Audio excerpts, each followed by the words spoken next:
when they listen. And when you listen, that's when the world becomes nigh, because you will have an incredible time. Now, if you're going to do that and you're going to like tune us out, it's usually a disaster. It's those that pay attention where the magic actually happens. And we've had people get out of their car and just be like, oh my God. And I'm not kidding. They get out and they're just like, I can't believe. One woman stands out to me. Didn't want to really go in the car. Husband picked the Ferrari for her. I get her as my student. I'm like, okay. She's nervous, Nelly. First lap, I think we were doing probably 80, 90 miles an hour tops down the straightaway. Like, that's pretty slow in the Ferrari. It's nothing. Like, when you're in it, it's nothing to do 120. Okay. So the car has 151 top on our straightaway. And I think she had 8 or 9 laps. He bought her a lot of laps. And I started working with her because, you can feel a student out. You kind of know what they're going to do even before they get on the track, because we do a safety brake check. We actually do two safety brake checks. We ask them a couple of questions before they get going and find out where they're at. So we actually pre-screen the customers, and we can kind of tell how it's going to go. And I've gotten to the point, no ego involved, I've gotten to the point where I know what's going to happen. And she's like, I just want to try it out. By the end, I think we were 148 miles an hour at the end. Wow. And I could see her get out of that car, and she screamed. She was like, oh, my God, I can't believe it.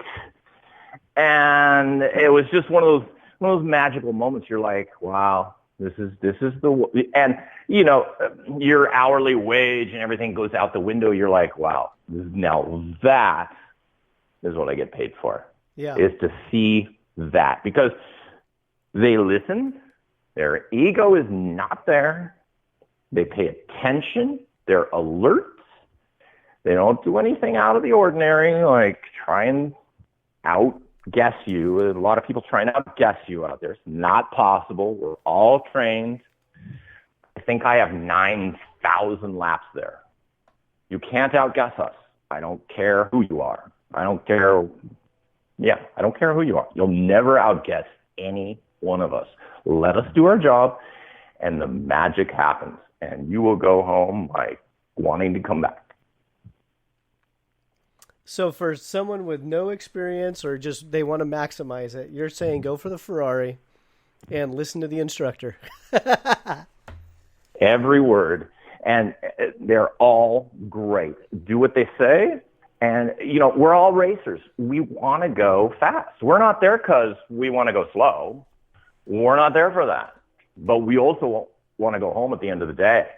So Pay attention to us, and we will make it not only fast, but safe for you as well. And, those are the best kind, when you let us take control and do what we say, and all of a sudden everything matches. And you're like, wow. It takes a while to trust somebody, and the passengers tell it. And we realize that, but the minute you do it, smiles happen. Yeah, that's honestly, that's one of the big attractions that I have leading up to this event. So if anyone's looking for an exceptional mechanic, I'm available for hire on October 11th. But there you go. That was a good plug, Jason. What's that? What's that, Todd?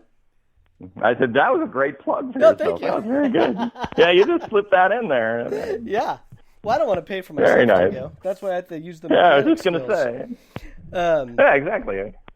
But that was one of the things I looked at, and it was like, this is more than, like, you already hinted around it. We all know when we go to a typical racetrack, it's out in the middle of nowhere. The amenities are not the best, but the flip side of that is we are going somewhere just to go race anyhow. And I think for certain tracks, Laguna Seca or Monterey for the sprint kart guys at Marina, that area is always a great attraction. Las Vegas for years has always been a huge attraction for the kart racers because we have the biggest races there. And then you've already got Vegas. Now, there used to be a sprint track here. It's no longer. The one in concrete track. Yeah. No, this was the one at the Las Vegas Motor Speedway. The one at Sloan has a very short history. The one at the Las Vegas Motor Speedway actually lasted 34 years, I believe. I might be wrong. Oh, that long. Year or two there. Yeah, it was there a long time. And it was built with concrete, not asphalt. The first 10 years of its life, it was very good. And concrete has a way of buckling. And the last 20 years were hit and miss with it. It was very short. Engines became faster, classes became quicker, and it was a very tight track. It became bumpier as speeds got higher, and it lived its life and is now kind of just sitting there. It's not being used. It's not too useful in its current form. The one at Sloan, we all know what happened there. Believe it or not, if you look down the straightaway at SpeedVegas, you can see the batch plant. And on the other side of the batch plant is that old Sloan racetrack. Oh, okay. So you're that close to the old track. We are that close to the old track. I believe that one of the, and I could be speaking out of turn here, but I believe the owner of the track at one point was the owner of the batch plant, because I know that he owned a sand and gravel company in the next valley. And that's where that Sloan track actually was born. He had that land and he was into go-karts. He actually raced me at the Las Vegas Motor Speedway. He goes, hey, we're going to put together a track. Next thing we know, it's built. Bam, there's a track. Great track. It was just done. They poured it within no time, got the permits somehow. Obviously, not a lot of permanent buildings, not a lot of pre-thought went into the infrastructure there. And it kind of just, I think the owner lost interest. It got transferred a couple times. And we all know where that went. Land lease got forgotten about, and it all disappeared. Great track. I personally never did well there, but I did like the track. The facility was great. I ran the IKF regionals there. Yeah, it was a very smooth track. Yeah. Yeah, that was glass smooth as well. They did their job. And I personally like the track. I just never did well there. So, I raced the IKF Region 7 regionals there back in the day, and did horrible. But did race the track many times. The club from across town at the Motor Speedway came over there a lot of times and raced their club races at Sloan, in addition to having Supernats. I think the first Supernats was there. Am I wrong about that? No, I think you're right. 90. Yeah, I think the first 96 or 97. Yeah. And that's where Jaskell took podium. And I believe he won that race in 80 shifter, I believe. I believe Matt Jaskell actually. Local guy, Matt Jaskell. Yeah, exactly. Very good friends with him and his father. I used to race his father back at the local track at the Speedway. Okay. So that's what I guess I'm dating myself when I tell you I raced his father, aren't I? That's bad. But I think Matt Jaskell was a junior. Exactly. And the kid shows up at one of our kart races at the club race. I guess I'm getting off topic here, but he shows up and he's like 12, and he shows up one night, and I'm like a race official. I'm like not racing that year or something like that. So I'm like a race official. I can't remember what he's doing. Like, I have no idea. And he shows up with a 250. The kid is 12. We're like, I mean, everybody's reading the insurance to make sure he's covered. It was funny. But, we're like, can we let a 12-year-old drive a 250 shifter on our track? Anyway, I digress. Sorry about that. No, it's all right. Okay. But that's how close we are to Sloan. We're at the Sloan exit on I-15.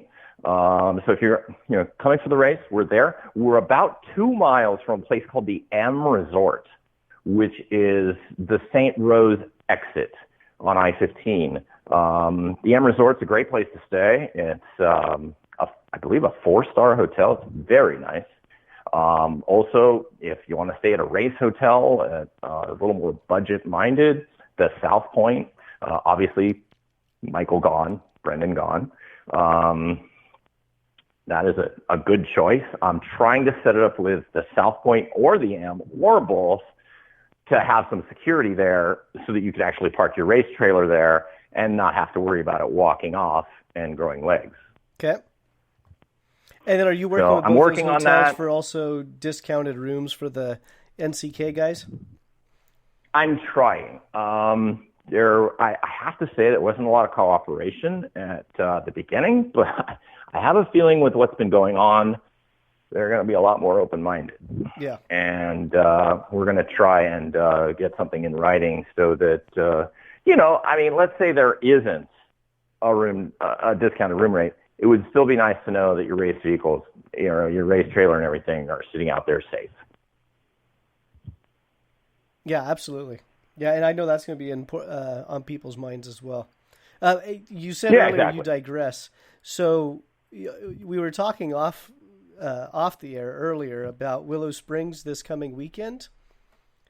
Yes, exactly. So it just popped up on Facebook. It looks like they made an announcement that the test day has been moved to Friday the 5th. So I did not know there was going to be a test day. I don't know if they mean that's the test day or that's the race date. It's a very vague posting. So NCK, please clarify for your NCK racers. Yes, please. Are you still racing on Sunday? Or what? I'm not. Well, yeah, I personally, believe it or not, I'm not racing. I borrowed a friend's cart to have my wife race. So she's actually going to be on the track for her first ever race.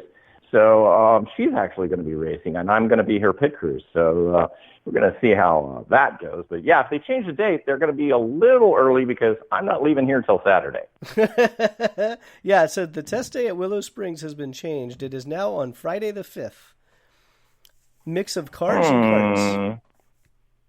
Yeah, there was. I know there was some cars that were registered in our thing. I think they're going to rotate. I think they're going to be like one of our races.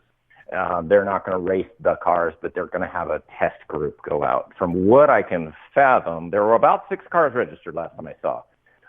The rest of them were go-karts. So I don't know how that's going to go since I'm not part of that. But yeah, if it's moved from Sunday to Friday, there's going to be a couple issues there, but I don't think they're going to change the race day. That'll just be horrible because I believe that there's over 100 people entered. There's 100 entries last time I looked, so it's nice. quite a it's a very well attended event. Here we go. So I'm looking forward to it. May 28th, they posted the track will let carts test on June 4th. So that June 4th date is now a June 5th date for the test, and it looks like the actual you got one on me because still on Sunday. I didn't see that. Okay, yeah. Well, that's good because I don't remember seeing that. And, so we'll just clarify. That was everyone. June 4th. That's good because that'd be Thursday. That's a long time in a place called Rosamond. That's right.